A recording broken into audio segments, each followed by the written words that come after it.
It is a great and noble thing to devote a life to the pursuit of knowledge. Some are obsessed with knowledge for its own sake. However, there are those who seek knowledge as the power to dominate others. Chester Barreman is such a man. Even in his youth in Cape Town, South Africa, Chester had an interest in history, more specifically in the religions of ancient civilizations.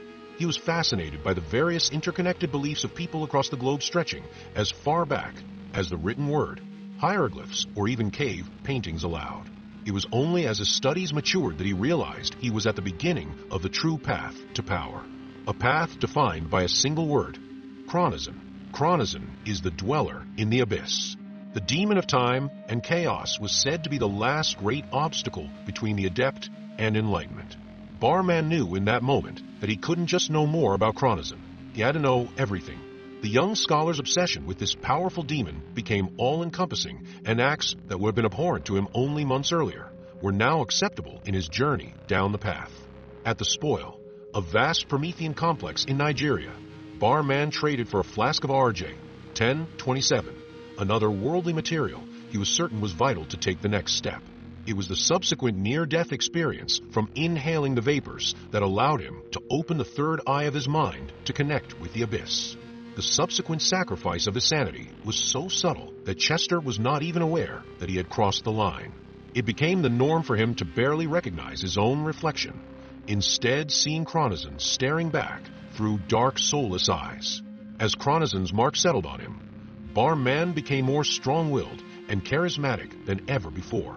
His sanity returned for periods of time long enough to attract followers and instruct them in the way of the demon, though at times the abyss walks free of Barreman's soul and manifests itself in terrible, tainted glory. The hex-pointed star with Chronozon's eye at its center became Barreman's sigil.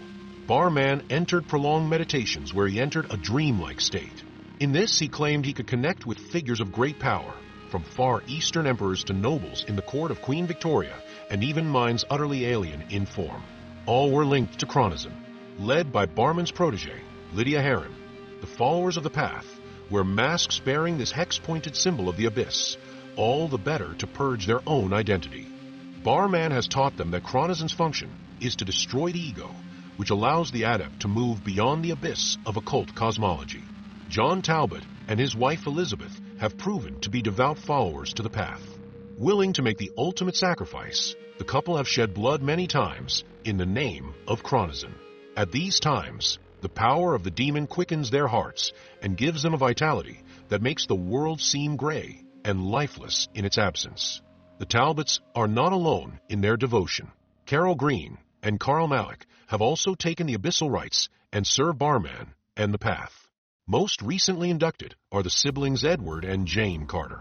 Having murdered their father, a major in the Union Army, the pair gifted his eyes to Barreman so that the elder Carter might finally see his children take their place on the path. With loyal acolytes like these providing him with any components he might need, Chester has refined a ritual that allows spawn of Chronozon to be brought through to this reality. These demons of dispersion are obedient to the instruction from those bearing Barreman's sigil, as well as those whispered from the true power behind that hex-pointed star. A creature of the Umbra, the spawn are all bestial fury, sweeping through any environment in a blur of vorpal teeth and claws. As Chester Barreman walks the path of Chronozon, he has become aware of the larger struggle between Chronozon and the mortal pawns of distant gods of order known as the Spica. This shadow war is fought not between armies and nations like the conflicts of men, but as something more subtle and insidious. Should these Spica achieve their terrible goal, then they will burn the world on a celestial pyre. Only the champions of Chronozon can prevent this and bring humanity to its true destiny. In such a struggle for supremacy, how can the erudite servants of Chronozon accept failure?